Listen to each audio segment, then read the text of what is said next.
বিখ্যাত businessman Matin Rahman Matin group of কোম্পানির chairman. সবাই তাকে মতিন নামেই ডাকে। আজ পর্যন্ত ওনার কোনো ছেলে হয়নি।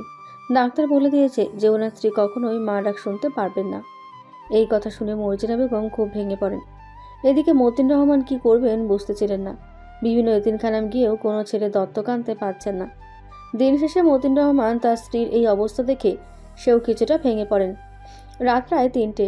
অফিসের কাজ শেষ করে মতিন রহমান তার নিজস্ব গাড়ি দিয়ে বাড়ির দিকে যাচ্ছিলেন। হঠাৎ কোথা থেকে যেন বাচ্চার কান্নার শব্দ শুনতে পান মতিন রহমান। গাড়িটা থামিয়ে আশেপাশে তাকিয়ে দেখে বাড়িঘর রয়েছে। কি যেন একটা ভেবে মতিন রহমান আবার গাড়িতে উঠে পড়লেন। গাড়ি স্টার্ট দিতেই আবারও সে কান্নার শব্দ শুনতে পেল। মতিন রহমান আবারও গাড়িটা বন্ধ করে বাইরে এসে আশেপাশে চেক করে দেখতে লাগলো কোথা থেকে কান্নার শব্দটা আসছে। কান্নার শব্দ অনুসরণ করে মতিন রহমান যেতে লাগলেন সেই দিকে। কিছুদূর যেতেই একটা ময়লা স্তূপে ভরা জায়গা থেকে কান্নার শব্দটা শুনতে পাচ্ছে মতিন রহমান। ফোনের ফ্ল্যাশ লাইটটা জ্বালিয়ে সামনের দিকে ধরতেই দেখতে পেল একটা পাটের বস্তার ভেতর থেকে আওয়াজটা আসছে। বস্তাটা খুলতেই দেখতে পেল একটা নবজাত শিশু কান্না করছে। বাচ্চাটাকে তাড়াতাড়ি কোলে তুলে বুকের সাথে আগলে নিলেন মতিন রহমান। সাথে সাথে বাচ্চার কান্না বন্ধ হয়ে গেল। মতিন রহমান তাড়াতাড়ি করে তার গাড়িতে গিয়ে বসে পাশে থাকা সিটে বাবুটাকে শুইয়ে দিয়ে গাড়ি চালাতে লাগলো। বেশ কিছুক্ষণের মধ্যে মতিন রহমান চলে আসলেন বাড়িতে। কলিং বেল দিতেই মর্জিনা বেগম এসে দরজা খুলে দিল।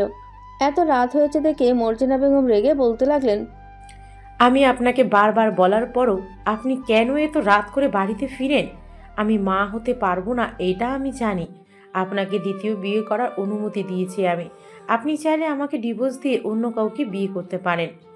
মার্জিনা, আমি তোমাকে ডিভোর্সও দেব না এবং দ্বিতীয় বিয়েও করব না। আমরা দুজন আল্লাহর কাছে প্রতিদিন কান্না করে একটা সন্তান চাইতাম।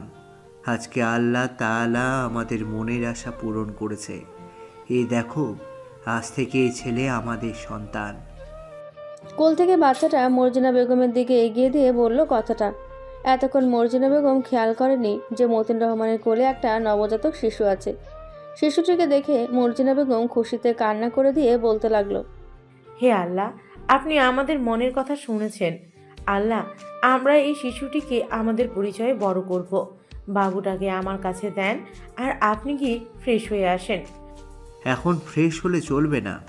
তুমি বাবু টাকাটা নিয়ে ঘরে যাও। বাহিরে অনেক শীত পড়েছে। আমি দেখি আশেপাশে কোনো দোকানপাট খোলা আছে নাকি। বাবুর জন্য ফিডার আর দুধ নিয়ে আসি। রাস্তায় আসার সময় বাবুটা অনেক কান্না করেছে। এখন তো ভোর 4টা বেজে গেছে। একটু পর আজান দিবে। আমি রবিনকে ফোন দিয়ে বলে দিবনে, সে একটু পর আসার সময় ফিডার আর দুধ নিয়ে আসবে। ঠিক আছে, তাহলে বাবুকে নিয়ে ঘরে যাও। বেচারা ক্ষুধায় কান্না করতে করতে ঘুমিয়ে গেছে। টেবিলে খাবার রাখা আছে, ফ্রেশ হয়ে খাবার খেয়ে রুমে আসো। ঠিক আছে, আসতেছি। মর্জিনা বেগম ছেলেটাকে নিয়ে চলে গেল রুমে। এদিকে মতিন রহমান ফ্রেশ হয়ে খাওয়া দাওয়া করে চলে আসলো রুমে। এসে দেখে মর্জিনা বেগমের বুকের সাথে লেপ্টে আছে বাচ্চাটা। একটা মেয়ের বেবি না হওয়াটা কত কষ্টের এটা শুধু ওই মেয়েটাই জানে। মতিন রহমান তার স্ত্রীকে আজকে হাসি খুশি দেখে তিনিও খুশি হলেন। বেবিটার পাশে শুয়ে ঘুমিয়ে পড়লেন মতিন রহমান। দেখতে দেখতে সকাল 10টা বেজে গেল। মতিন রহমানের ঘুম ভাঙতেই দেখতে পেল মর্জিনা বেগম তার পাশে নেই। রুম থেকে বের হয়ে বারান্দা যেতেই নিচের দিকে তাকিয়ে তো অবাক, কারণ মর্জিনা বেগমের পুরো পরিবার এবং আশেপাশের লোকজন সবাই এসে বাবুটাকে দেখতেছে আর মিষ্টি খাচ্ছে। মতিন রহমান দাঁড়িয়ে না থেকে ফ্রেশ হয়ে চলে গেলেন নিচে। খাওয়া দাওয়া করে বসে বসে ল্যাপটপে কাজ করছে। এমন সময় মর্জিনা বেগম বলে উঠলেন, ওগো, শুনছো? আমি আমার ছেলের নাম রেখেছি নিলয় আহমেদ সাগর। বাহ, সুন্দর নাম রেখেছো তো। বাবু তো এখন ঘুমোচ্ছে, তাকে শুইয়ে দাও। না, সে আমার কোলেই ঘুমাবে। আমি উপরে গেলাম, যদি কিছু লাগে কাজের বুয়া আছে, তাদের বলো, তারা দিয়ে দেবে। ঠিক আছে, যাও তাহলে। মতিন রহমান কাজ শেষ করে চলে আসলো রুমে। এসে দেখে তার ফোনটা বাজছে। ফোনের স্ক্রিনে তাকাতেই দেখতে পেল থানার এসআইয়ের নাম্বার। কলটা রিসিভ করতেই ওই পাশ থেকে এসআই বলে উঠল, মতিন রহমান, কেমন আছেন? আলহামদুলিল্লাহ, ভালো আছি। মাহবুব সাহেব, আপনি কেমন আছেন? আর হঠাৎ ফোন দিয়েছেন যে? আমি আলহামদুলিল্লাহ ভালো আছি। ফোন দিয়েছি একটা কারণে। শুনেছি আপনি নাকি কোথা থেকে একটা বেবি নিয়ে এসেছেন। আমি আজিমপুর আমার এতিমখানা থেকে বেবিটা নিয়ে এসেছি। এতে আপনার কি সমস্যা? এই বেবিটা কার আমাদের কিছু ইনফরমেশন দিতে হবে, কারণ সে তো এতিমখানায় রেখে গেছে। কিছু বছর পর এসে যদি তাদের ছেলেকে ফেরত চায়, তখন তো তাদেরকে দিতে হবে, তাই না? এসআইয়ের কথা শুনে মতিন রহমান কি বলবে বুঝে উঠতে পারছে না। বেশ কিছুক্ষণ পর মতিন রহমান বলে উঠলেন, আপনি ফোনে কথা না বলে যদি আমাদের বাড়িতে এসে সরাসরি কথা বলতেন তাহলে খুব ভালো হতো। ঠিক আছে, আমি তাহলে আসতেছি সন্ধ্যায় আপনার বাড়িতে। বোনের হাতে এক কাপ চা না হয় খাবো, আর বেবিটাকে দেখে নয় আসবো। আসেন, এখন রাখছি তাহলে। এই বলে মতিন রহমান ফোন কেটে দিলেন। মতিন রহমানকে চিন্তিত দেখে মর্জিনা বেগম বলতে লাগলেন, কি হয়েছে? তোমাকে দেখে চিন্তিত মনে হচ্ছে। কিছু হয় নাই, ওই একটু অফিসের কাজ নিয়ে চিন্তিত আছি। তোমার ভাই আসবে সন্ধ্যায় বেবিকে দেখার জন্য।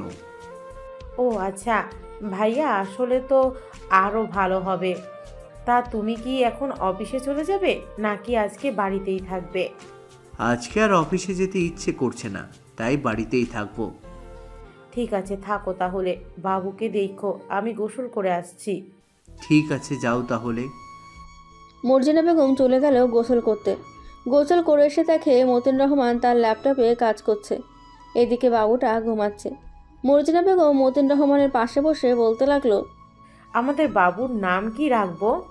তোমার যেটা পছন্দ এটাই রেখো। কালকে সকালে আমি মসজিদের ইমাম সাহেবকে নিয়ে আসব। ঠিক আছে, নিয়ে আসো। আমার ভাইকে খবর দেই, সে আসলে আমার বাবুকে দেখতে পারবে। তোমার ভাই আসবে, সন্ধ্যায় কিছু রান্না করে রেখো। ঠিক আছে।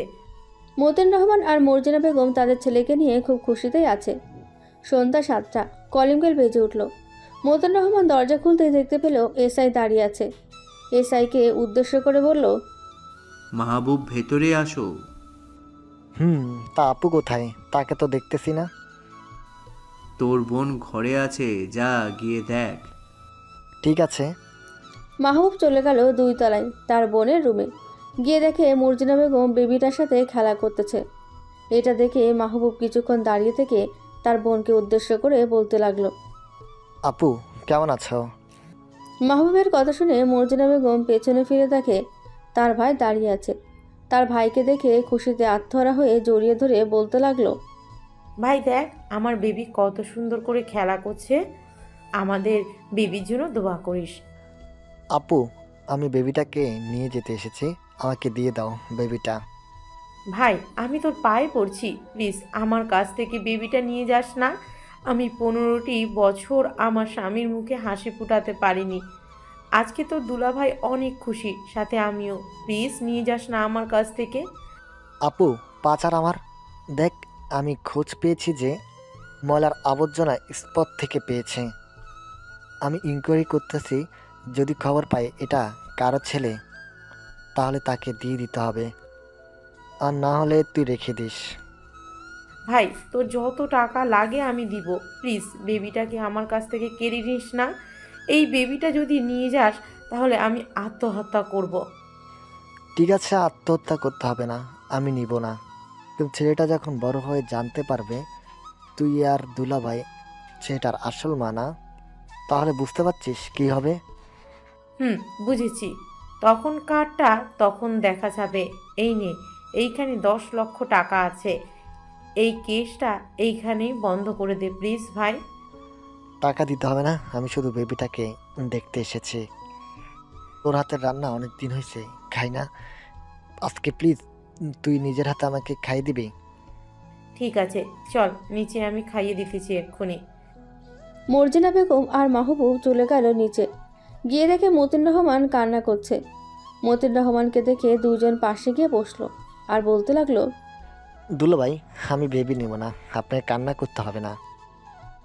আমার বোনের সমস্যা থাকতে সত্ত্বেও আপনি আমার বোনকে বিয়ে করেছেন, আমি এতে খুশি। আপনারা আপু খুশি থাকেন, এটাই আমি চাই। ধন্যবাদ তোমাকে। চলো খাওয়া দাওয়া করবে। চলেন। সবাই খাওয়া দাওয়া করে কিছুক্ষণ গল্প করলো। রাত 9টা বাজতেই মাহবুব চলে গেল।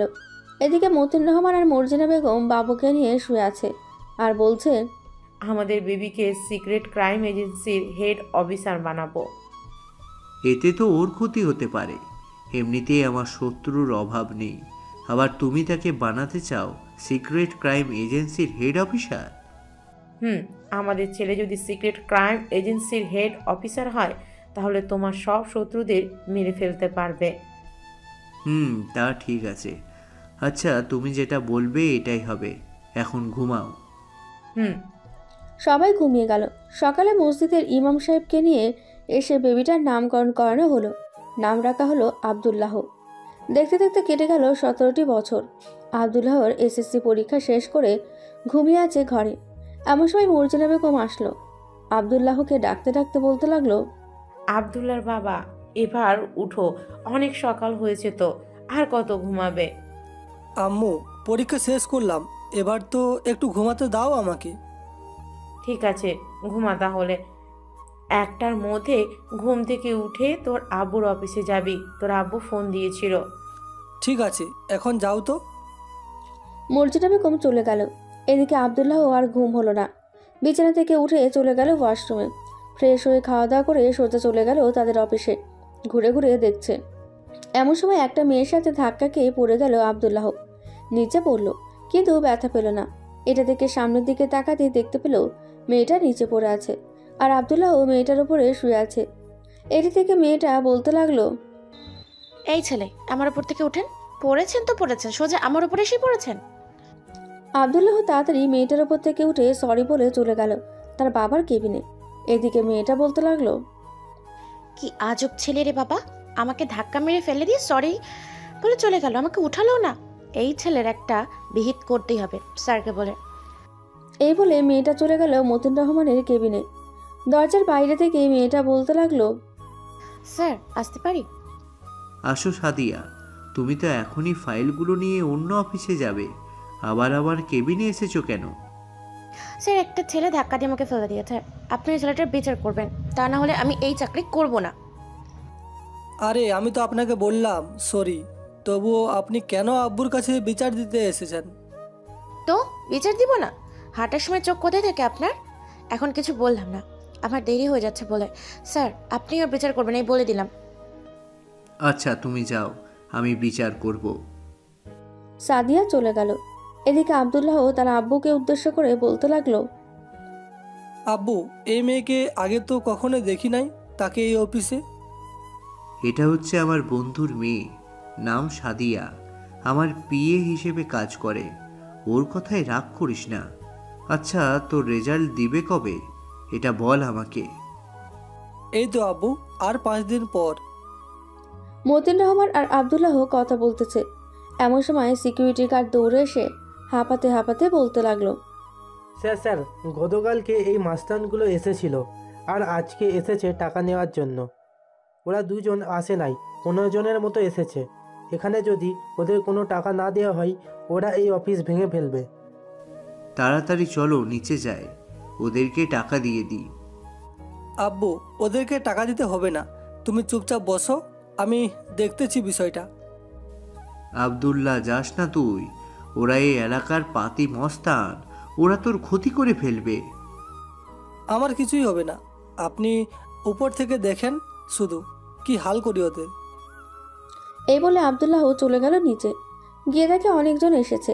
তাদেরকে উদ্দেশ্য করে বলতে লাগলো, কি রে, তোরা এখানে কেন এসেছিস? তাড়াতাড়ি চলে যাই এখান থেকে, তা না হলে কিন্তু তোদের একটা হাড়েও ঠিক জায়গায় থাকবে না, বলে দিলাম। শালা তুই একার, আমরা 15 জন, আমাদের সাথে লাগতে আসিস না। লাগতে আসলে কিন্তু তোর এমন অবস্থা করব, কোনোদিন ঠিক হয়ে দাঁড়াতে পারবি না। তাই নাকি? আচ্ছা দেখা যাক, আয় আমার কাছে। এই বলে আব্দুল্লাহ তার পকেট থেকে একটা লোহার চেন হাতে পেঁচিয়ে নিয়ে ওদের সাথে মারামারি করতে লাগলো। কারো পায়ে, কারো বুকে, কারো মাথায়, সবাইকে মেরে মাটিতে শুকিয়ে দিল আর বলতে লাগলো, কি রে, আমার সাথে না লাগতে আসবি? এখন তো তোরাই চিৎফাটাং হয়ে শুয়ে আছিস রে নিচে। আমাদের মাফ করে দিন প্লিজ। আমরা আর কোনো দিন আপনাদের অফিসে থেকে টাকা নিতে আসবো না। প্লিজ আমাদের ছেড়ে দেন। না, তোদের কোনো ছাড় নেই। এখনই পুলিশকে ফোন দিতেছি, পুলিশ এসে ধরে নিয়ে যাবে। আর ফোন দিতে হবে না আব্দুল্লাহ, আমরা চলে এসেছি। তুমি উপরে চলে যাও, বাকিটা আমরা দেখে নেব। ঠিক আছে মামা, তাহলে যাই আমি। আব্দুল্লাহ চলে গেল উপরে। মতিন রহমান আব্দুল্লাহকে জড়িয়ে ধরে বলতে লাগলো, আব্দুল্লাহ, তোর কোনো কিছু হয়নি তো? না আব্বু, হয় নাই। চলো এখন বাড়িতে চলে যাই, আজকে আর কাজ করতে হবে না। ঠিক আছে, চল তাহলে। মতিন রহমান আর আব্দুল্লাহ চলে গেল বাড়িতে। দুপুরে খাওয়া দাওয়া করে বসে আছে, এমন সময় কলিং বেল বেজে উঠল। কাজের মহিলা দরজা খুলে দিতেই সাদিয়া ভেতরে প্রবেশ করলো। সাদিয়াকে দেখে মর্জিনা বেগম বলতে লাগলো, আরে সাদিয়া মা, তুই এখানে হঠাৎ? আন্টি, আমি ফাইলগুলো দিতে এসেছি। এই নিন স্যার, আপনাদের প্রজেক্টগুলো তাদের কাছে খুব ভালো লেগেছে। কালকে ওরা আপনাদের অফিসে আসবে, তখন আপনি ওদের সাথে কথা বলে নিন। ঠিক আছে সাদিয়া। মার্জিনা, সাদিয়াকে কিছু খেতে দাও, দুপুরে হয়তো কিছুই খাই নাই। আমি এখন কিছু খাবো না, বাড়িতে গিয়ে খাবো। তা কি করে হয়? বসো, আমি খাবার নিয়ে আসছি। মর্জিনা বেগম সাদিয়াকে খাবার এনে দিয়ে বোট দিল। খাওয়া দাওয়া করে সাদিয়া চলে গেল বাসায়। এদিকে আব্দুল্লাহ বসে আছে মতিন রহমানের সাথে। এমন সময় মর্জিনা বলতে লাগলো, আব্দুল্লাহ, রেজাল্ট পেয়ে তুই সিক্রেট ক্রাইম এজেন্সির হেড অফিসারের জন্য ট্রেনিংয়ে চলে যাবি। আমার অনেক দিনের ইচ্ছা তুই একজন ভালো অফিসার হবি। ঠিক আছে আম্মু, আমি তোমাদের স্বপ্ন পূরণ করব। আমি রেজাল্ট পেয়েই ট্রেনিংয়ে জয়েন করব। আব্দুল্লাহ কথা বলছে, এমন সময় কলিং বেল বেজে উঠল। মর্জিনা বেগম দরজা খুলতেই দেখতে পেল তার ভাই দাঁড়িয়ে আছে। তাকে দেখে বলতে লাগলো, কিরে, এই সময় তুই এখন এখানে কেন? আপু, আব্দুল্লাহ হারানের রিপোর্ট আজকে আরেকজন লিখিয়ে গেছে। এখন কি আমি সত্যিটা বলে দিব আব্দুল্লাহটাকে? না ভাই, প্লিজ এমনটা করিস না। আমি আব্দুল্লাহকে সেই ছোট্ট থেকে 18টি বছর ধরে বড় করেছি। প্লিজ আমার কাছ থেকে আব্দুল্লাহকে ছিনিয়ে নিস না। বোন, আমি এখনো তাদের কিছু বলি নাই। মর্জিনা বেগম কথা বলছে, এমন সময় আব্দুল্লাহ এসে বলতে লাগলো, কি হয়েছে আম্মু, তুমি কান্না করতেছো কেন? আর মামা, আপনি হঠাৎ এই সময় আমাদের বাসায়? এমনি এসেছি রে আব্দুল্লাহ। আপু, আজকে আমি যাই। যদি কোনো খোঁজখবর নিতে আসে আমি বাকিটা দেখে নেব। এই বলে চলে গেল এসআই। এদিকে মর্জিনা বেগম মতিন রহমানকে উদ্দেশ্য করে বলতে লাগলো, ওগো শুনছো, যে করেই হোক তাড়াতাড়ি আব্দুল্লাহকে ট্রেনিংয়ে জয়েন করে দাও, তা না হলে আমার আব্দুল্লাহকে হারিয়ে ফেলবো। আমি দেখি কথা বলে কি করা যায়। আম্মু, তোমরা কি বলতেছো? আমি তো কিছুই বুঝতেছি না। আমাকে একটু বলবে তোমরা কি নিয়ে কথা বলতেছো? ওই তো, তুই চলে যাবি ট্রেনিংয়ের জন্য, তোর মা কান্না করতেছে। আরে আম্মু, মাত্র তো 3 মাসের জন্য চলে যাব, আবার তো 3 মাস পর চলে আসব ট্রেনিং শেষ করে। ঠিক আছে, এখন তুই গিয়ে ফ্রেশ হয়ে নে, বিশ্রাম কর, আমি আসতেছি। ঠিক আছে আব্বু। আব্দুল্লাহ চলে গেল রুমে। এদিকে মতিন সাহেব ফোন দিল তার বন্ধু রাহুলের কাছে। একবার রিং হতেই ওই পাশ থেকে ফোনটা রিসিভ করলো রাহুল। আরে বন্ধু, এতদিন পর আমাকে মনে পড়লো তোর। তা কেমন আছিস তুই? আলহামদুলিল্লাহ, ভালো আছি। তুই কেমন আছিস? আমিও আলহামদুলিল্লাহ ভালো আছি। আমার ছেলেকে তো চিনিস, তাকে সিক্রেট ক্রাইম এজেন্সির হেড অফিসার বানাতে চাইতেছি। ওর তো পরীক্ষা শেষ, এখন যদি তুই ট্রেনিংয়ের জন্য নিয়ে যাইতিস তাহলে খুব ভালো হতো। ঠিক আছে, আমি তোকে কালকে সকালে জানাবো। তুই এক কাজ কর, আব্দুল্লাহ সকল ডিটেলস আমার কাছে পাঠিয়ে দে।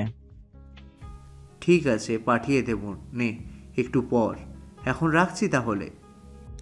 মতিন সাহেব কথা শেষ করে চলে গেল রুমে। দেখতে দেখতে রাত হয়ে গেল। রাতে খাওয়া দাওয়া করে আব্দুল্লাহ চলে গেল রুমে। দেখতে দেখতে সকাল হয়ে গেল। সকাল 10টা। এমন সময় রাহুলের ফোন কল। হ্যালো মতিন, আজকে বিকেল আব্দুল্লাহকে পাঠিয়ে দিস আমার অফিসে। কাল থেকে তার ট্রেনিং হবে 6 মাস।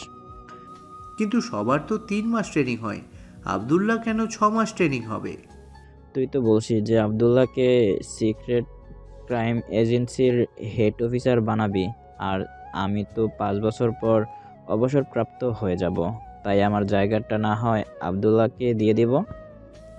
আচ্ছা, আর ওর সার্টিফিকেটটা আসলে আমি পাঠিয়ে দেব। ঠিক আছে, পাঠিয়ে দিস। এখন রাখছি তাহলে। ঠিক আছে। মতিন রহমান কথা বলা শেষ করে আবদুল্লাহকে নিয়ে চলে গেল অফিসে। গিয়ে দেখে তাদের ক্লায়েন্ট এসে বসে আছে। মতিন রহমান তাদের সাথে কথা বলে তাদেরকে নিয়ে চলে গেল বড় একটা রুমে। ওইখানে তাদের আরও অনেকগুলো নতুন প্রজেক্ট দেখাতে লাগলো সবাইকে। মতিন রহমান, আপনার সকল প্রজেক্ট আমাদের কাছে ভালো লেগেছে।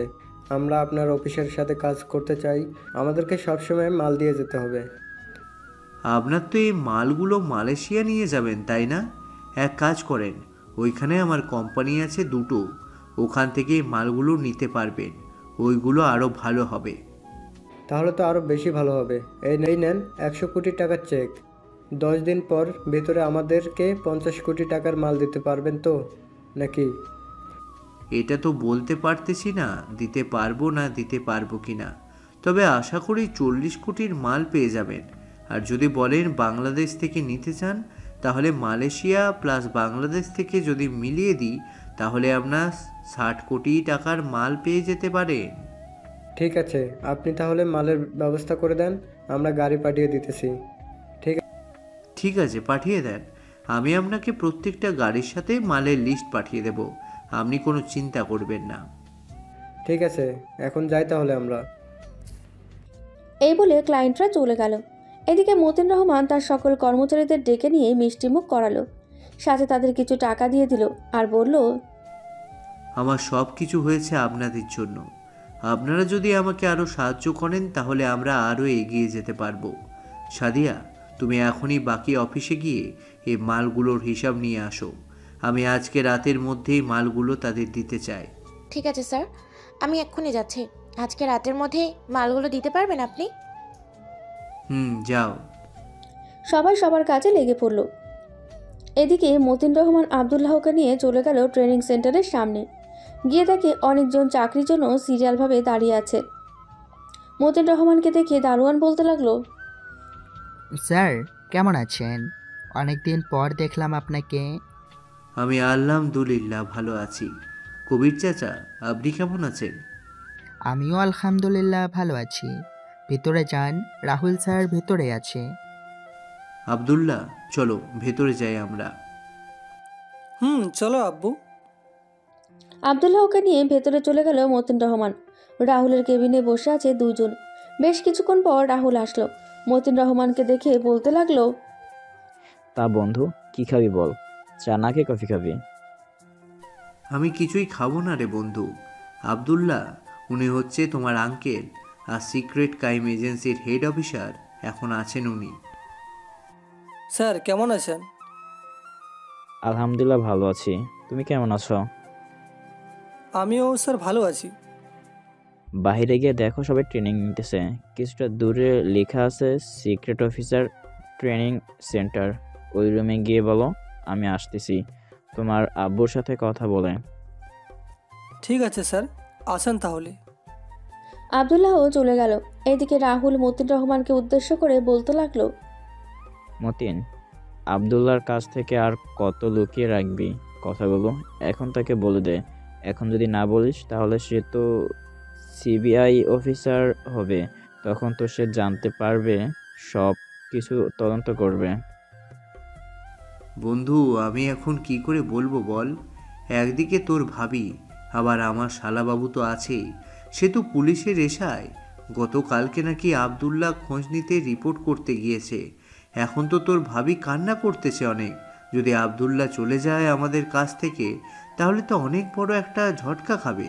তোর ভাবি এমনিতেই হার্টের রোগী, কখন কি হয়ে যায় আল্লাহ ভালো জানে। আচ্ছা, তোর কিছু বলতে হবে না, আমি সব কিছু বলে দিব আস্তে আস্তে। পরে আবদুল্লাহ বাকি সব সামলে নিতে পারবে। ঠিক আছে, তাহলে তুই বলে দিস। এখন আমি যাই রে অফিসে, অনেক কাজ আছে। বড় একটা প্রজেক্ট পেয়েছি হাতে, ওইটা আগে শেষ করি। যা তুই, আমি দেখে নিব। মতিন রহমান চলে গেল। এদিকে রাহুল চলে গেল ট্রেনিং রুমে। গিয়ে দেখে কয়েকজন বসে আছে। রাহুলকে দেখে সবাই দাঁড়িয়ে সালাম দিতে লাগলো। আসসালামু আলাইকুম স্যার। ওয়ালাইকুম আসসালাম। কেমন আছো সবাই? আলহামদুলিল্লাহ ভালো আছি। স্যার আমাদের ট্রেনিং কখন শুরু হবে? এই তো এখনই শুরু হবে। ট্রেনিং শুরু হওয়ার আগে তোমাদেরকে একটা কথা বলতে চাই, মন দিয়ে আমার কথাগুলো শোনো। জি স্যার, বলেন। তোমরা সবাই দেশের জন্য কাজ করবে, দেশের জন্য মরতে হলে মরবে। পারবে তো মরতে? জি স্যার, পারবো। আর কি করতে হবে বলেন। আর কিছু করতে হবে না, এখন আমার কথা মতো চলো। সামনে দেখতে পারতেছো 50 কেজি থেকে ধরে 150 কেজি বান্ডেল আছে। তোমাদেরকে 3 দিন সময় দেওয়া হলো। এই 3 দিনে 150 কেজি ডাম্বেল তোমাদের উঠাতে হবে। 3 দিন পর আমি একটা পরীক্ষা নিব, যে পরীক্ষায় পাশ করবে সে এই চাকরি পাবে, আর সে ফেল করবে তাকে বাড়িতে যেতে হবে। ঠিক আছে স্যার, আমরা তাহলে এখনই ট্রেনিং শুরু করে দিই। করতে থাকো। আর এখানে কেউ কাউকে সাহায্য করতে পারবে না, এটা বলে দিলাম। এই বলে রাহুল চলে গেল। এদিকে সবাই ট্রেনিং করছে। দেখতে দেখতে কেটে গেল 3 দিন। এই 3 দিনে পরবর্তী ধাপে এগিয়ে গেল 6 জন, বাকি 4 জন বাদ পড়ে গিয়েছে। এই পরীক্ষায় মোট 10 জন অংশগ্রহণ করেছিল। তোমাদের দ্বিতীয় ধাপ শুরু হবার প্রস্তুতি থাকুক। 200 মিটার দৌড়, যে দৌড়ে ফার্স্ট হতে পারবে সে পরবর্তী ধাপে এগিয়ে যেতে পারবে। তোমাদের জন্য দোয়া রইল। যাও ট্রেনিং করো। স্যার, এই ট্রেনিং কতদিন হবে এটা তো আর বললেন না। আমাদের এখন একটু বলে দেন, তাহলে আমরা ট্রেনিংটা তাড়াতাড়ি করব। আমার সেই দিন মনে হয় তোমার ভালোভাবে পারবে, এটা আমি সেই দিন পরীক্ষা নিব। তবে তাই না যেন হয়, তোমাদেরকে আমি 1 মাস সময় দিব। 1 মাসের আগে যে কোনো দিন পরীক্ষা নিব আমি। ঠিক আছে স্যার। রাহুল চলে গেল। এদিকে সবাই ট্রেনিং করতে লাগলো। ট্রেনিং করতে করতে চলে গেল 9 দিন। এখনও রাহুল কোনো কিছু বলতেছে না। তাদের সবাই ট্রেনিং করেই যাচ্ছে। রাত 1টা। সবাই ট্রেনিং করে খাওয়া দাওয়া করে বসে আছে। এমন সময় রাহুল স্যার চলে গেল আবদুল্লাহের কাছে, গিয়ে তার পাশে বসে বলতে লাগলো, আব্দুল্লাহ, আমি জানি না তুমি কি মনে করবে, তোমাকে কিছু কথা বলি। তুমি প্লিজ মতিনকে আর ভাবিকে ভুল বুঝো না। কি কথা স্যার? আর ওনারা আমার আব্বু আম্মু, আমি কেন তাদেরকে ভুল বুঝবো বলেন? ওনারা তোমার আব্বু আম্মু না, তোমার আব্বু আম্মু অন্য কেউ। মানে কি বলতেছেন স্যার? আমি তো কিছুই বুঝতেছি না। তোমাকে ময়লার স্তূপ থেকে খুঁজে পেয়েছিল আমার বন্ধু। এরপর থেকে তোমাকে লালন পালন করেছে, এত বড় করেছে। ওনারা কিছুদিন আগে তোমার আব্বু আম্মুর থানায় জিডি করে গিয়েছে। তোমাকে তারা হারিয়ে ফেলেছিল ছোটবেলায়। এখন কেস কোরের কাজ চলতেছে। আমাকে তো আম্মু আব্বু কোনোদিন বলে নাই যে আমাকে ময়লার স্তূপ থেকে খুঁজে পেয়েছে। তাহলে আপনি বললেন কি করে? পেছন থেকে মতিন রহমান বলে উঠল, রাহুল যা বলেছে একদম ঠিক বলেছে রে আব্দুল্লাহ। আমরা তাকে ময়লার স্তূপ থেকে খুঁজে পেয়েছিলাম। তবে আমি তোকে এমনি এমনি অন্যদের কাছে যেতে দেব না। আগে সব কিছু যাচাই বাছাই করব। যদি ওরা তোর আসল মা হয়ে থাকে তাহলে তুই চলে যাস।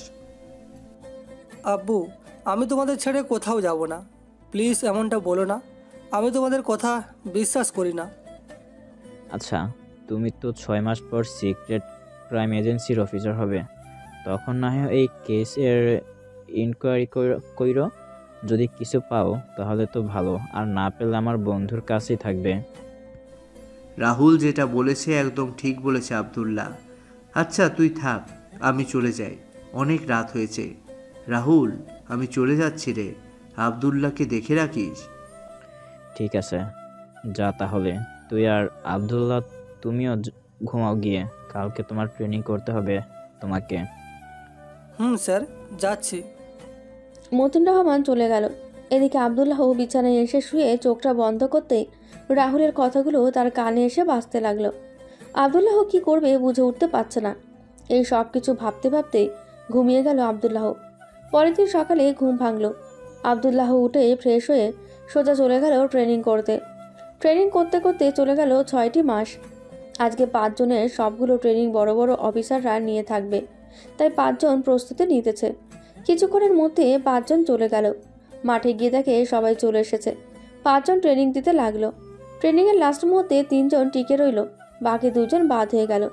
3 জনকে মেডেল পরিয়ে রাহুল বলতে লাগলো, আব্দুল্লাহ, শিপন আর জহির, আজ থেকে তোমরা সিক্রেট ক্রাইম এজেন্সির হেড অফিসার। এখন তোমরা বাসায় যাও। 3 দিন পর তোমাদের হাতে পিস্তল আর ড্রেস দেওয়া হবে। ঠিক আছে স্যার, এখন তাহলে আমরা বাড়িতে চলে যাই। আর স্যার, একটা কথা ছিল, 3 দিন পর থেকে আমি আমার ইনকোয়ারি শুরু করব, আপনি একটু ব্যবস্থা করে দিন। তোমরা 3 জন সিক্রেট অফিসার, সবসময় লুকিয়ে লুকিয়ে কাজ করতে হবে তোমাদের। তুমি নিজের কাজ নিজেই করে নিতে পারবে। এখন বাড়িতে যাও। আব্দুল্লাহ আর কিছু না বলে চলে গেল বাড়িতে। কলিং বেল দিতেই মর্জিনা বেগম এসে দরজা খুলে দিল। দরজার সামনে আব্দুল্লাহকে দেখে মর্জিনা বেগম খুশি হয়ে বলতে লাগলো, কই গো, এসে দেখে যাও, আমার ছেলে ফিরে এসেছে বাড়িতে। ভেতরে আয় মেয়ে, তা অফিসার তো হয়ে গেলি, এখন না হয় তোরা তুই করে বলিস। তবে তোর কাছে একটাই আবদার থাকবে, আমাদের ভুলে যাস না। আব্দুল্লাহ মতিন রহমান আর মর্জিনা বেগমকে জড়িয়ে ধরে বলতে লাগলো, আম্মু, আব্বু, আমি সেই ছোট্ট থেকে তোমাদের কাছে বড় হয়েছি। তোমরা আমাকে কখনোই কষ্ট দেও নাই। আর আমি জানি তোমরা আমার মা বাবা না, তবুও বলতেছি, আমি তোমাদের ছেলে ছিলাম, তোমাদের ছেলে হয়েই থাকবো। যা বাবা, ফ্রেশ হয়ে আয়, আমি খাবার দিতেছি টেবিলে। ঠিক আছে আম্মু, যাচ্ছি। আব্দুল্লাহ চলে গেল। এদিকে মতিন রহমান খাবার টেবিলে বসে আছে, মন খারাপ করে। কি আর করার আছে, যাকে তারা সেই ছোট থেকে মানুষ করেছে, আজকে তারা এত বছর পর কারা যেন এসে বলতেছে যে এটা তাদের ছেলে। এসব ভেবে কষ্ট পাচ্ছে 2 জন। খাওয়া দাওয়া শেষ করে বসে আছে সবাই। এমন সময় কলিং বেল বেজে উঠল। কাজের লোক দরজা খুলতেই ঘরের ভিতরে প্রবেশ করলো এসআই। আব্দুল্লাহকে দেখে এসআই বলতে লাগলো, বাহ আব্দুল্লাহ, তুমি তো দেখি খুব ভালো ফল পেয়েছ। ট্রেনিংয়ে সবথেকে ভালো ফল করেছ।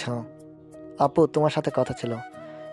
মামা, আমি সব জানি, আপনি যা বলার আমার সামনে বলতে পারেন। আর আমার নামে যারা জিডি করেছে তাদের সকল ইনফরমেশান আর আমার ছোটোবেলার ইনফরমেশানগুলো দিয়েন। 3 দিন পর থেকে আমি নিজেই দেখব আমার মা বাবা এখনও বেঁচে আছে নাকি আর বেঁচে নেই। আব্দুল্লাহ, তুমি কি একা পারবে কাজটা করতে? ইনশাল্লাহ পারবো। আপনি সব ফাইলগুলো গুছিয়ে রাখেন, আমি 3 দিন পর অফিসে জয়েন করেই আপনার কাছে এই ফাইলগুলো আনার জন্য যাব। ঠিক আছে, আমি এখন যাই। আব্দুল্লাহ ভাই, আপনি একটু সাবধানে থাকবেন। আমরা এখনো জানতে পারি নাই আপনার উপরে কারা আক্রমণ করেছে। জানতে হবে না, আমি বুঝে গেছি কে আক্রমণ করেছে আমার উপর। বাড়িতে যখন এসেছো কিছু খেয়ে নাও। না দুলা ভাই, কিছু খাবো না, আমি খেয়ে এসেছিলাম। আমি এখন যাই। এসআই চলে গেল। এদিকে রাতে খাওয়া দাওয়া করে ঘুমিয়ে আছে আব্দুল্লাহ। এমন সময় তার ফোনটা বেজে উঠল। তাকিয়ে দেখে অচেনা নাম্বার। কলটা রিসিভ করতেই ওই পাশ থেকে বলতে লাগলো, স্যার, আমাকে বাঁচান, বাঁচান প্লিজ স্যার, আমাকে বাঁচান। কে আপনি আর কোথা থেকে ফোন দিয়েছেন? একটু লোকেশনটা বলেন, আমি এখনই আসতেছি। স্যার, আমি জানি না এখন কোথায় আছি। আমি কোনো রকম শত্রুদের কাছ থেকে ফোনটা নিয়ে ফোন দিয়েছি আপনাদের অফিসে। প্লিজ স্যার, আমাকে বাঁচান, ওরা আমাকে ধর্ষণ করে মেরে ফেলবে। কোনো কিছুই হবে না, আমি আসতেছি, তুই শুধু ফোনটা চালু রাখ। এই বলে আব্দুল্লাহ ফোন দিল তাদের অফিসে। বেশ কিছুক্ষণ পর একজন অফিসার ফোন ধরতেই আব্দুল্লাহ মেয়েটার নাম্বার কোন স্থানে আছে সেই লোকেশনটা বের করে নিল। বেশ কিছুক্ষণ পর আব্দুল্লাহ চলে গেল ওইখানে। গিয়ে দেখে কেউ নেই। সাথে সাথে খোঁজাখুঁজি করে একটা রুমের পাশে যেতেই একজন লোকের কথার শব্দ শুনতে পেল আব্দুল্লাহ। দরজাটা ভেঙে ভেতরে ঢুকতে দেখতে পেল কয়েকজন লোক দাঁড়িয়ে আছে একটা মেয়ের সামনে। মেয়েটার হাত পা বেঁধে রেখেছে লোকগুলো। আব্দুল্লাহকে দেখে লোকগুলো বলতে লাগলো, এই তুই কে রে, এখানে এসেছিস কেন? আমি তোর বাপ, তাই তো এখানে এসেছি। আজকে তোদের এমন হাল করব আর কোনোদিন কোনো মেয়ের দিকে চোখ তুলে তাকাতে পারবি না, এই বলে দিলাম। এ ধর তো শালাকে, আজকে তার একটা ব্যবস্থা করেই নি, পরে ওই শালিকে সবাই মিলে ধর্ষণ করব। লোকগুলো আব্দুল্লাহর সাথে ফাইট করতে লাগলো, কিন্তু আব্দুল্লাহর সাথে পারল না, কারণ আব্দুল্লাহ একাই 20 জনকে মারতে পারবে। তাদেরকে এমনভাবে ট্রেনিং দেওয়া হয়েছে 6 মাসে, সবাইকে মেরে রক্তাক্ত করে মাটিতে ফেলে দিয়ে মেয়েটার হাতের বাঁধন আর পায়ের বাঁধন খুলে দিল আর বলতে লাগলো, এই মেয়ে, তুমি এত রাতে এই নির্জন এলাকায় কি করো, আর কার সাথেই বা এসেছিলে এইখানে? স্যার, আমি এইখানে একা আসি নাই, আমি আমার ভাইয়ের সাথে এসেছিলাম। আমার ভাইকে বলেন বের করে দিতে। আমি আমার ভাইকে নিয়ে খালার বাড়িতে চলে যাব। সামনেই আমার খালার বাড়ি। এই, তোদের ভালোই ভালোই বলতেছি, তোরা তাড়াতাড়ি করে বল এই মেয়েটার ভাইকে কোথায় বেঁধে রেখেছিস, তা না হলে কিন্তু তোদের গুলি করে মারবো। স্যার, পাশের রুমে ওনার ভাই আছে, আপনি নিয়ে যান ওনাকে। আর প্লিজ আমাদের ছেড়ে দিন, আমরা আর কখনো এমন করব না, প্লিজ স্যার। তোরা যে এমন করবি না তার কোনো গ্যারেন্টি নেই। তার চেয়ে ভালো হবে তোরা জেলে থাক, কিছুদিন পরে বের হয়ে ভালো হয়ে যাস, তাহলেই হবে। এই বলে আবদুল্লাহও ফোন দিল তার মামাকে। ফোন দিয়ে লোকেশন বলে দিল। এদিকে মেয়েটা পাশের রুমে এসে তার ভাইয়ের হাত পায়ের বাঁধন খুলে চলে আসলো বাইরে। চলেন, আপনাদেরকে আপনাদের খালার বাড়িতে দিয়ে আসি, এরপর আমি আমাদের বাড়িতে যাব। স্যার, আমরা এইখান থেকে একা যেতে পারবো, আপনি চলে যান এইখান থেকে। আমি যখন চলে এসেছি, চলেন একবার দিয়েই যাই আপনাদের, তা না হলে আমি বাড়িতে গিয়ে ঘুমাতেও পারবো না, টেনশন হবে। ঠিক আছে, আপনি যখন এত করে বলতেছেন তাহলে চলেন। আবদুল্লাহ মেয়েটাকে আর তার ভাইকে তাদের খালার বাড়িতে দিয়ে চলে গেল তার বাসায়। সকাল 10টা, এমন সময় আবদুল্লাহ ফোনটা বেজে উঠল। তাকিয়ে দেখে রাহুল স্যার ফোন দিয়েছে। ঘুম ঘুম চোখে কলটা রিসিভ করতেই ওই পাশ থেকে বলতে লাগলো, আবদুল্লাহ, কালকে রাতে আমার মেয়েকে আর ছেলেকে বাঁচানোর জন্য ধন্যবাদ। স্যার, আপনার মেয়ে আর ছেলে মানে বুঝলাম না। কালকে রাতে তো আমি একটা মেয়েকে আর ছোট্ট একটা ছেলেকে বাঁচিয়েছিলাম, আপনি কি তাদের কথাই বলতেছেন? আমি তোমাদের কথাই বলতেছি। ধন্যবাদ তাদের বাঁচানোর জন্য। আর কালকে চলে আইসো, কালকে তোমাদেরকে বেসার পিস্তল দেওয়া হবে। ঠিক আছে স্যার, আমরা চলে আসবো কালকে, আপনি কোনো চিন্তা করবেন না। এখন তাহলে রাখছি। ঠিক আছে, তাহলে ঘুমাও তুমি, রাখলাম। ঠিক আছে স্যার। আবদুল্লাহ ঘুমিয়ে গেল আবার। দুপুর 1টা, ঘুম ভাঙলো আবদুল্লাহর। ফ্রেশ হয়ে নিচে যেতেই দেখতে পেল তার মামার সাথে একজন মহিলা একজন পুরুষ বসে আছে। তাদের দেখে বলতে লাগলো, কি হয়েছে মামা, আপনি এখন এইখানে? আর ওনারা কারা? ওনারাই তোমার আসল মা বাবা। আপনি বললেই তো হবে না মামা, এখন আমি একজনের সিক্রেট ক্রাইম এজেন্সির অফিসার। আমার মা বাবা যদি ওনারা হয়ে থাকে তাহলে আমি কেসটা তদন্ত করে বের করব, আর যদি না হয়ে থাকে তাহলে মনে রাখবেন দুইজনকেই 14 শিখের জেল খাটতে হবে। আবদুল্লাহর কথা শুনে দুজন ভয় পেয়ে গেল, কিন্তু কিছু পড়ল না। আবদুল্লাহ খাওয়া দাওয়া করে চলে গেল তার থানায়। তার সকল তথ্য নিয়ে বাড়িতে চলে আসলো। বিছানায় বসে বসে ফাইলগুলো দেখছে। এমন সময় একটা জায়গায় আবদুল্লাহের নজর পড়ল, সেই ছোট্টবেলায় তার মেডিকেল রিপোর্টের দিকে। রিপোর্টটা হাতে নিয়ে বুঝতে পারলো রিপোর্টে ভুল তথ্য দেওয়া ছিল। লেখা ছিল এমন, সি ইজ ডেড, আরও ইত্যাদি ইত্যাদি লেখা ছিল। রিপোর্টটা নিয়ে চলে গেল নিচে। মতিন রহমানকে উদ্দেশ্য করে বলতে লাগলো, আচ্ছা আব্বু, আপনি কি আমাকে আনার সময় এই ফাইলটা পেয়েছিলেন? না আব্দুল্লাহ, আমি এই ফাইলটা পাই নাই। তবে এইখানে লেখা আছে যে তুই জন্মের সময় মৃত ছিলিস, কিন্তু এখন তো ওরা অন্য ফাইল নিয়ে এসেছে। আব্বু, আমি আপনাদের ছেলে, আপনাদের হয়েই থাকবো, আর ওরা যে মিথ্যা বলেছে এটার শাস্তি আমি দিব। দেখ আব্দুল্লাহ, ইনকোয়ারি করে সত্যিটা বের করতে পারবি সেটা আমার বিশ্বাস আছে। আবদুল্লাহ তার ফাইলটা নিয়ে চলে গেল সেই হাসপাতালে। গিয়ে ডাক্তারকে খুঁজতে লাগলো, কিন্তু পেল না। রিসেপশনে এসে জিজ্ঞেস করতে লাগলো, আচ্ছা আপু, এইখানে কি ডাক্তার জীবন চৌধুরী আছে? না তো, এই হাসপাতালে ডক্টর জীবন বলে কেউ নেই। আজকের না, প্রায় 18 বছর আগের একটা ফাইল চেক করে দেখবেন যে জীবন নামের কোনো ডাক্তার ছিল নাকি ছিল না। দেখেন, আমি এই হসপিটালে 22 বছর ধরে চাকরি করতেছি। ডক্টর জীবন নামের যদি কেউ থেকে থাকতো তাহলে তো আমি নিশ্চয়ই বলতাম আপনাকে, তাই না? ডক্টর জীবন নামের কেউ নেই। আচ্ছা, এই ফাইলটা দেখেন তো, এইখানে একটা লেখা আছে জন্মের সময় মৃত্যু হয়েছে, আর একটা লেখা আছে তার মৃত্যু হয় নাই। কোনটা সত্য? আবদুল্লাহর হাত থেকে ফাইলটা নিয়ে দেখতে লাগলো। বেশ কিছুক্ষণ দেখার পর বলতে লাগলো, এই দুইটাই ভুয়া রিপোর্ট। এই দেখেন, এইখানে ভুল লিখেছে। ডক্টর জীবন নামের কোনো ব্যক্তি যদি থাকতো তাহলে নিশ্চয়ই দেখতো, বা তার অ্যাসিস্ট্যান্ট থাকতো, সেও তো দেখতে, তাই না? এইখানে শুধু ডক্টর জীবনের নাম লেখা আছে। সো এই রিপোর্টগুলো ভুয়া। ধন্যবাদ আপনাকে। আবদুল্লাহ চলে গেল থানায়। এসআই কেবিনে বসে আছে। বেশ কিছুক্ষণ পর এসআই আসলো। আবদুল্লাহকে দেখে বলতে লাগলো, আর আব্দুল্লাহ, তুমি এখানে কোনো তথ্য পেয়েছো নাকি? মামা, পেয়েছি। আপনি তাদের ডাক দেন, আমি তাদের সাথে কথা বলবো। ঠিক আছে, আমি এক্ষুনি ফোন দিয়ে বলতেছি তাদেরকে আসার জন্য। বলেন। এসআই ফোন দিল ওই দুজনকে, কিন্তু ফোন সুইচ অফ বলছে। কয়েকবার দেওয়ার পরও ফোন সুইচ অফ বলছে। এটা দেখে আবদুল্লাহ বলতে লাগলো, মামা, ইনফরমেশন নিলে ভালো করে নেবেন।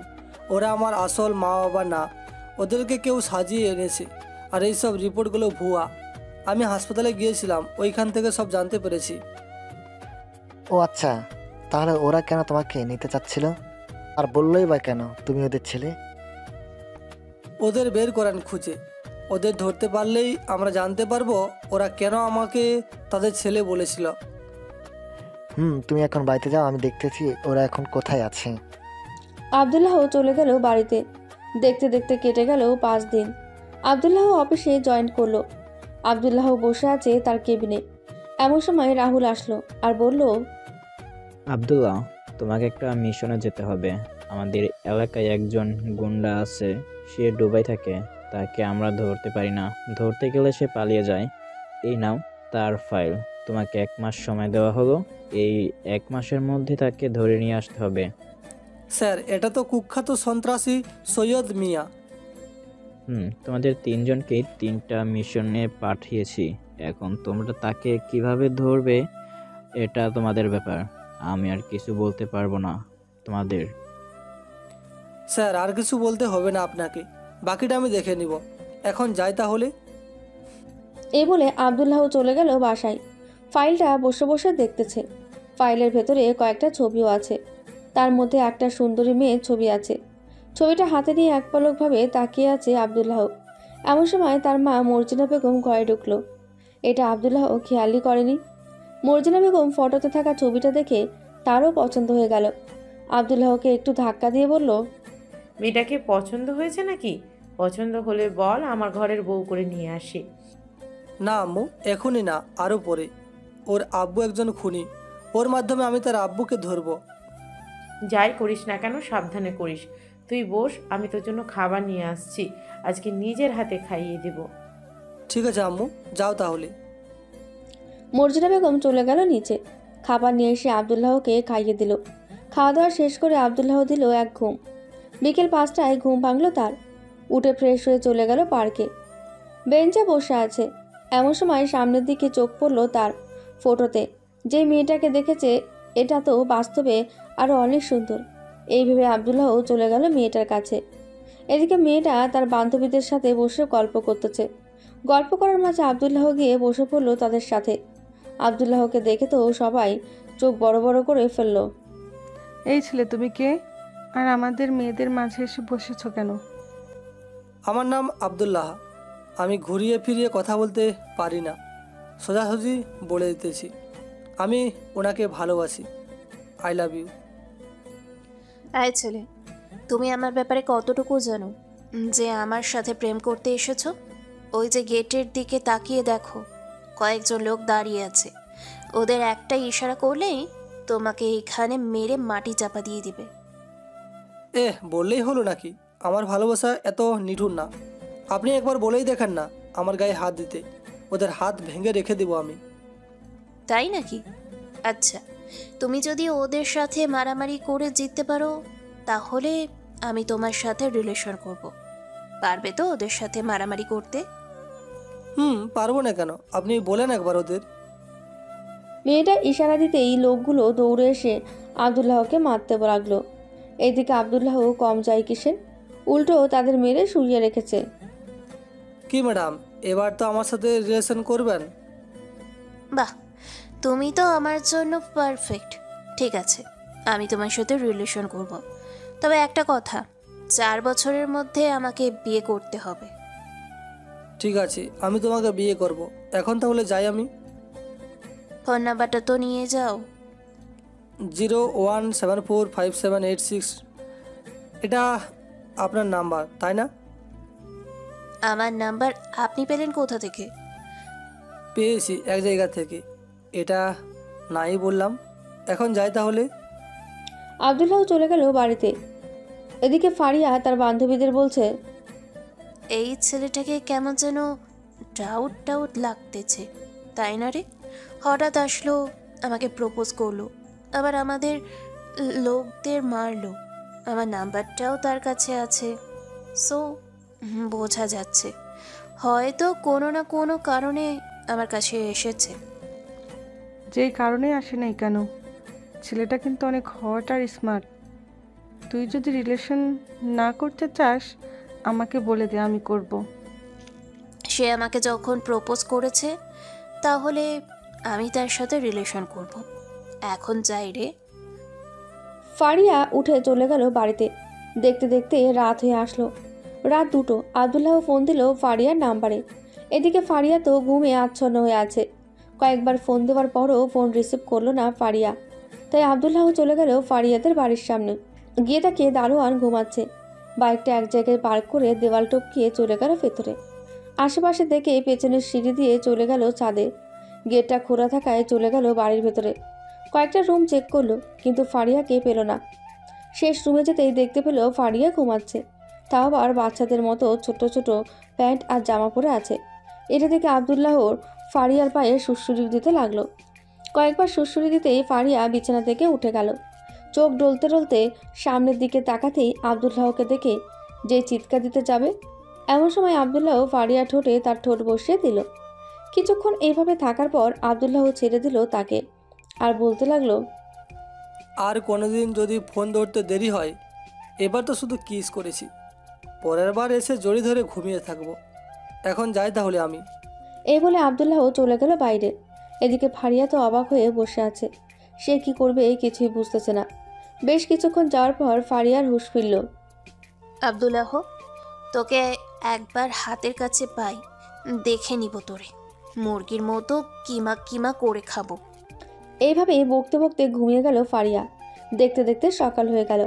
ফারিয়া উঠে ফ্রেশ হয়ে খাওয়া দাওয়া করে চলে গেল কলেজে। এদিকে আবদুল্লাহ চলে গেল কলেজে। গিয়ে দেখে ফারিয়া বসে আছে গাছতলায়। আবদুল্লাহকে দেখে ফারিয়া তেলে বেগুনে জ্বলে উঠল। কি রে ফারিয়া, কি হয়েছে? আবদুল্লাহকে দেখে এমন করতেছিস কেন? আর বলিস না, কালকে রাতে ওই আবদুল্লাহর বাচ্চা আমার রুমে গিয়ে আমাকে লিপ কিস করে এসেছে। ও মাই গড, ওর মতো এত সাহসী ছেলেই তো আমার দরকার ছিল। প্লিজ বান্ধবী, তুই আবদুল্লাহকে ছেড়ে দে, আমি আবদুল্লাহর সাথে রিলেশন করব। আমি করতে দিলে তো করবি, এখন সে আমার হয়ে গেছে, আমি কাউকেই দিব কিছু করতে। ফারিয়া কেমন আছো? ভালো আছি, তুমি কেমন আছো? আমিও ভালো আছি, চলো ঘুরতে যাব। আমি যাব না। কোলে করে নিয়ে যাব নাকি, সেটা একবার বলো। না না, কোলে করে নিয়ে যেতে হবে না, যাচ্ছি আমি। ফারিয়াকে নিয়ে চলে গেল একটা সুন্দর জায়গায়। ঘোরাঘুরি করে বিকেলে বাসায় আসলো। আবদুল্লাহ এসে দেখে রাহুল স্যার বসে আছে।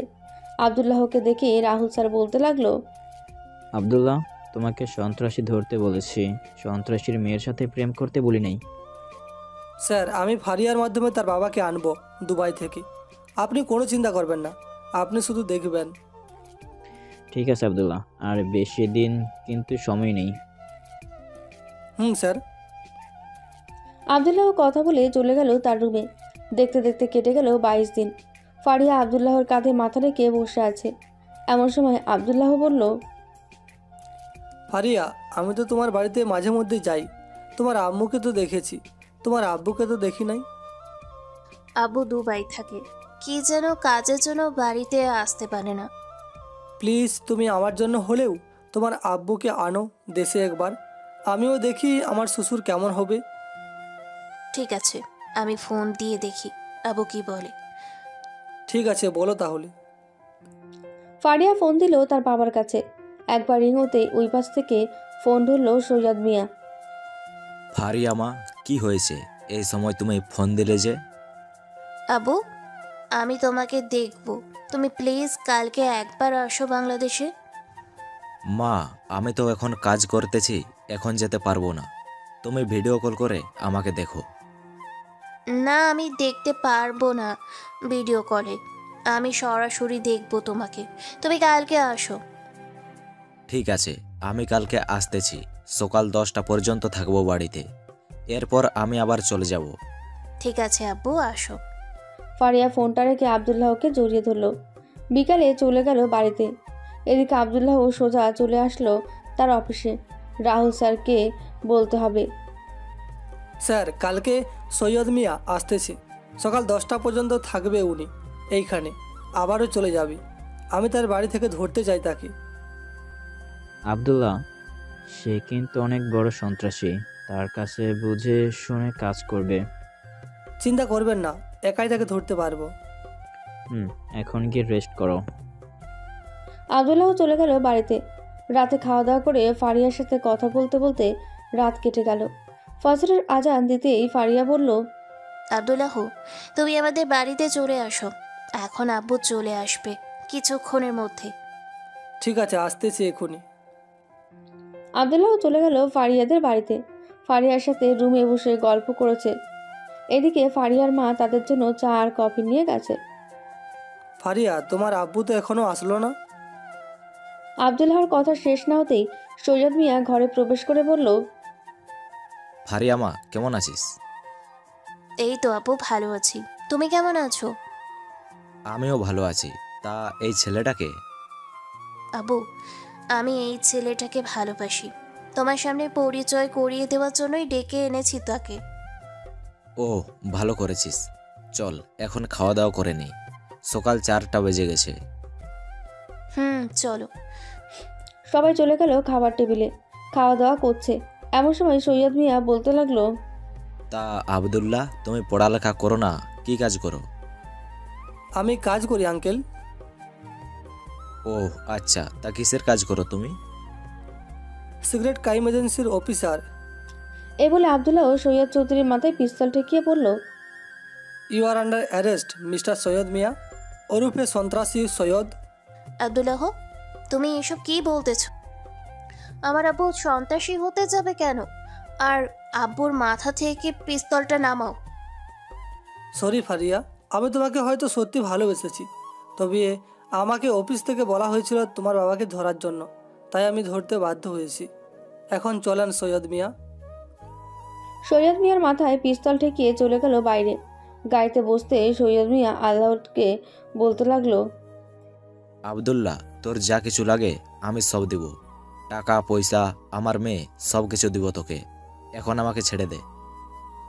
ছেড়ে দেওয়ার জন্য তো আমি আপনাকে ধরি নাই, চুপচাপ বসে থাকেন।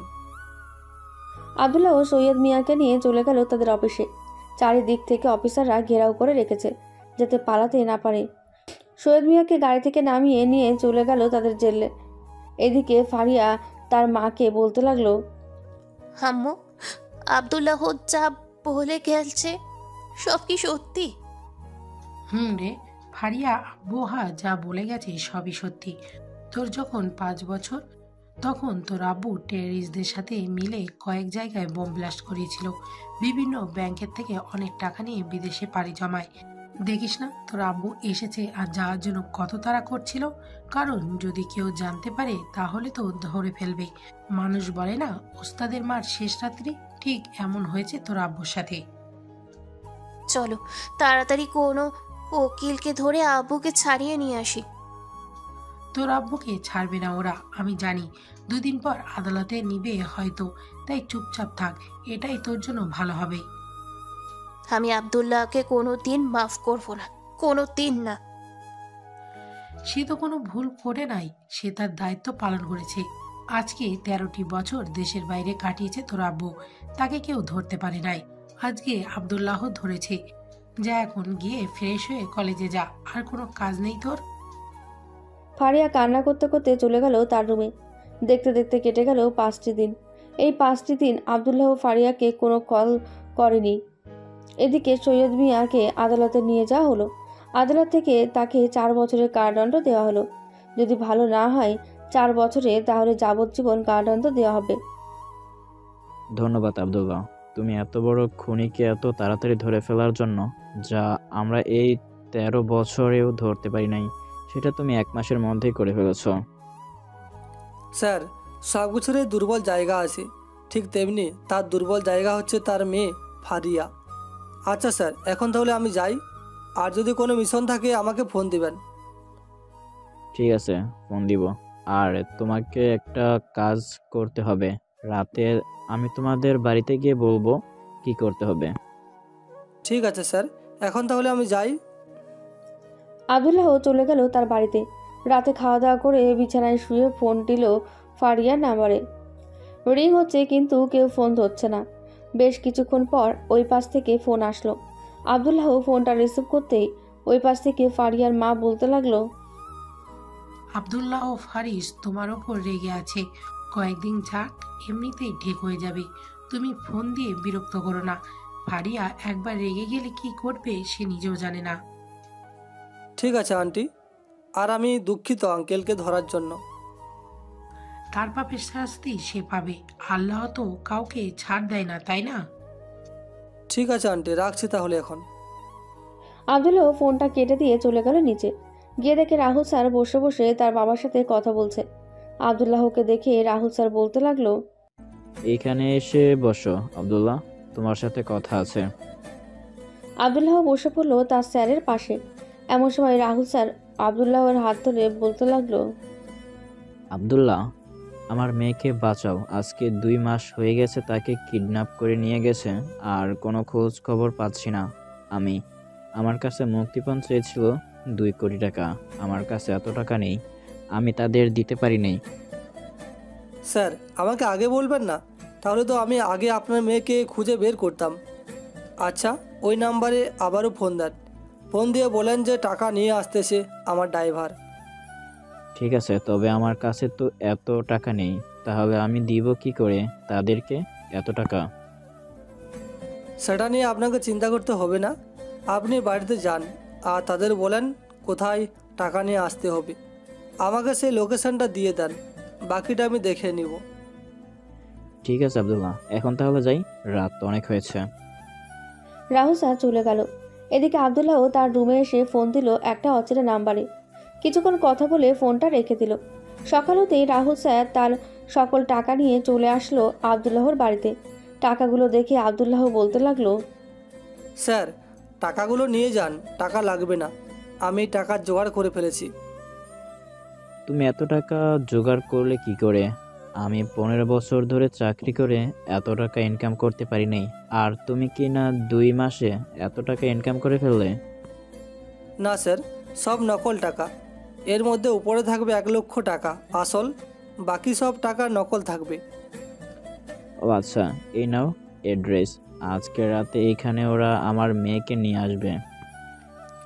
ঠিক আছে স্যার, আপনি তাহলে এখন চলে যান, বাকিটা দেখে নিব আমি। এ বলে আবদুল্লাহ চলে আসলো বাইরে। তাদের গাড়িটা নিয়ে চলে গেল তার পরিচিত দোকানে। গিয়ে নকল টাকাগুলো নিয়ে আসলো বাসায়। বড় একটা ব্যাগ তার ভেতরে ভালো করে রেখে দিল। রাত 12টার এমন সময় আবদুল্লাহ চলে আসলো সেই জায়গায়। এসে দেখে কিডন্যাপাররা দাঁড়িয়ে আছে।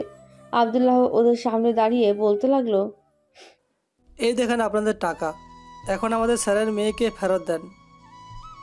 এই মেয়েটিকে পাঠা আর টাকাগুলো নিয়ে আয় এক্ষুনি। মেয়েটাকে নিয়ে গাড়িতে উঠে আবদুল্লাহ গাড়ি স্টার্ট দিয়ে চলে আসলো কিছুটা দূরে। ফোন থেকে একটা অ্যাপসে ঢুকে কি যেন করলো। 2 মিনিট পর ফটাস করে ফুটে গেল পেছনে। এদিকে আবদুল্লাহ সকল টিম চলে আসলো সেই জায়গায়। কিডন্যাপারদের ধরে নিয়ে চলে গেল তাদের আদালতে। ধন্যবাদ আপনাকে আমাকে বাঁচানোর জন্য। এটা আমার কর্তব্য ছিল, আমি আমার কর্তব্য পালন করেছি। এখন নামেন, আপনার বাড়িতে চলে এসেছি। আশাকে দেখে রাহুল স্যার এবং তার স্ত্রী জড়িয়ে ধরল। বেশ কিছুক্ষণ পর রাহুল স্যার আবদুল্লাহকে জড়িয়ে ধরে বলতে লাগলো, আব্দুল্লাহ, সত্যি তুমি খুব সাহসী একজন ছেলে। আমার পরে স্থান দখল করবে তুমি, এই বলে দিলাম। স্যার, আপনার যে প্রাপ্য হবে তাকেই দিবেন আপনার জায়গাটা। আমি এমন বিশেষ কোনো কিছু নয় যে আমাকে আপনি ওই জায়গাটা দিয়ে দিবেন। তোমার কথাবার্তা আমাকে খুব অবাক করে মাঝে মধ্যে। আজকে আর বাড়িতে যেতে হবে না, আমার বাড়িতে থেকে যাও। ঠিক আছে স্যার, চলেন। আবদুল্লাহকে একটা রুম দেখিয়ে দিতেই আবদুল্লাহ গিয়ে ঘুমিয়ে পড়ল। সকাল 10টা। আবদুল্লাহর ফোন ওয়েটিং পেল ফারিয়া। এটা দেখে ফারিয়া তাদের গাড়িটা নিয়ে চলে আসলো আবদুল্লাহদের বাড়িতে। কলিং বেল দিতেই মর্জিনা বেগম এসে দরজা খুলে দিল। ফারিয়াকে দেখে বলতে লাগলো, কে তুমি মা? আর কার কাছে এসেছো? আব্দুল্লাহ কোথায়? তাকে এখনই ডাক দেন, ওর সাথে আমার হিসাব নিকাশ করা আছে। আমার ছেলে তোমার কি ক্ষতি করেছে মা? আমাকে বলো, আমি আমার ছেলেকে বকে দেব। আপনার ছেলে আমার সাথে আজকে কত দিন হয়ে গেছে যোগাযোগ করে না। সে কি ভুলে গেছে নাকি যে আমাকে ভালোবাসে সে? ও আচ্ছা, তুমি সেই মেয়ে। এইখানে বসো, আব্দুল্লাহ চলে আসবে কিছুক্ষণের মধ্যে। সে কোথায় গেছে আন্টি? কালকে রাতে মিশনে গিয়েছিল আর বাসায় ফিরে নাই। আমি ফোন দিয়েছিলাম একটু আগে, বলেছে আসছে। ও আচ্ছা। ফারিয়া কথা বলতে চেয়ে বেশ কিছুক্ষণ পর আবদুল্লাহ আসলো তাদের বাসায়। কলিং বেল দিতেই মর্জিনা বেগম এসে দরজা খুলে দিল। চোখের ইশারায় ঘরের দিকে তাকাতে বলল মর্জিনা বেগম। আবদুল্লাহ ঘরের দিকে তাকাতেই তো অবাক, কারণ এইখানে ফারিয়া বসে আছে। ফারিয়ার কাছে গিয়ে আবদুল্লাহ বলতে লাগলো, এই তুমি আমাদের বাড়িতে চিনলে কি করে? তুমি তো আগে কখনোই আসো নাই এইখানে। আসি নাই তো কি হয়েছে, তোমার সব কিছুই জানি আমি। ভালো, তা এইখানে এসেছো কেন সেটা বলো। এইখানে এসেছি একটা কারণে, তুই আজকে আমাকে বিয়ে করবি, তা না হলে আমি কিছু একটা করে ফেলবো নিজের। আচ্ছা, আমি করব। আগে আন্টির সাথে কথা বলি, এরপর আমি বিয়ে করব।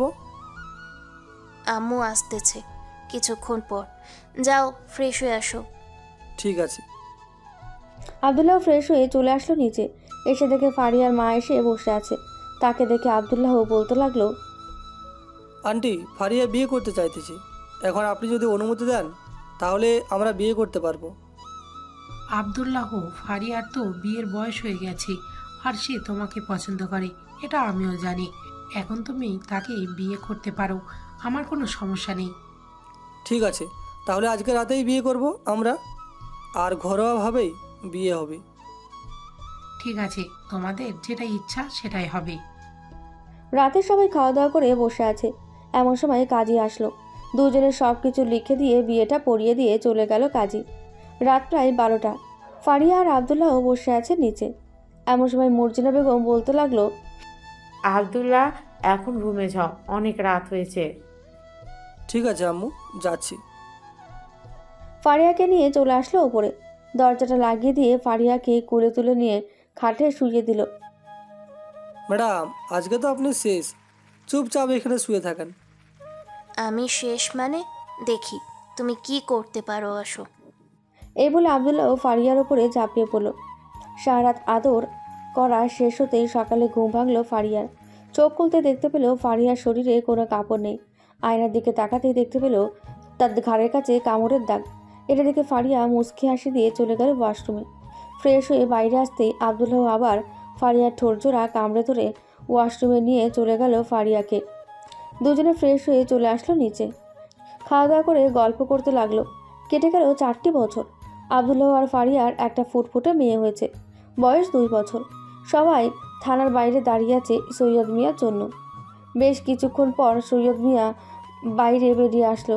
সবাইকে দেখে জড়িয়ে ধরে কান্না করতে করতে বলতে লাগলো, আমি এই জেলে থেকে অনেক কিছুই শিখেছি, আমাকে মাফ করে দাও ফারিয়ার মা, আমার অনেক বড় ভুল হয়ে গেছে। মাপ চাইতে হবে না, তোমার ভুল তুমি বুঝতে পেরেছো, এটাই অনেক। চলো এখন অনুষ্ঠানে যাওয়া যাক। কিসের অনুষ্ঠান? তোমার জামাইবাবু আজকে সিক্রেট ক্রাইম এজেন্সির হেড অফিসারের সামনে বসবে, সবাই অপেক্ষা করতেছে তোমার জন্য। ঠিক আছে, চলো। সবাই চলে আসলো অনুষ্ঠানে। চেয়ারে বসে আছে সবাই। এমন সময় রাহু স্যার বলতে লাগলো, সকল দেশবাসী, আপনারা সবাই আবদুল্লাহকে চিনেন। সে গত 5 বছরে আমাদের দেশ থেকে সব সন্ত্রাসীদের ধরে আইনের আওতায় এনেছে। আমি সিদ্ধান্ত নিয়েছি যে আবদুল্লাহকে আমার চেয়ারে বসাবো। আজকে সবাই আবদুল্লাহর জন্য দোয়া করবেন। আবদুল্লাহ যেন সবার বিপদে পাশে থাকতে পারে। আবদুল্লাহ, তুমি কিছু বলো। আমার তেমন কিছু বলার নেই, শুধু একটা কথাই বলবো, যারা সরকারের হয়ে কাজ করো সৎভাবে কাজ করো। কিছু লাগলে সরকারের কাছে আবেদন করো, সরকার না দিলে জনগণের কাছে বলো, ইনশাল্লাহ ফলাফল পাবে। আবদুল্লাহ আরও কিছুক্ষণ বক্তব্য দিয়ে অনুষ্ঠান শেষ করে দিল। দুপুরে সবার সাথে খাওয়া দাওয়া করে চলে গেল বাসায়। সবাই আজকে খুশি। মর্জিনা বেগমও অনেক খুশি, কারণ আজকে আবদুল্লাহ সিক্রেট ক্রাইম এজেন্সির হেড অফিসার হয়েছে। রাতে ফারিয়া আবদুল্লাহের বুকে শুয়ে আছে। এমন সময় ফারিয়া বলে উঠল, আমার কিউট বরটার শক্তির সাথে আমি কিছুতেই পেরে উঠি না। তাই নাকি? বেশি আদর করি বলে কষ্ট হয় নাকি তোমার? না, কষ্ট হয় না, ভালোই লাগে। তাহলে এক্ষুনি আদর শুরু করি। এ বলে ফারিয়াকে কিছু না বলতে দিয়ে ফারিয়ার ঠোঁটজোড়া দখল করে নিল আবদুল্লাহ। আস্তে আস্তে ফারিয়ার জামা কাপড় খুলে ফেলে দিল নিচে। বাকিটা ইতিহাস। আজকের গল্পটা এই পর্যন্তই। আবারও দেখাবে নতুন কোনো গল্পে। সবাই ভালো থাকবেন, সুস্থ থাকবেন। ধন্যবাদ।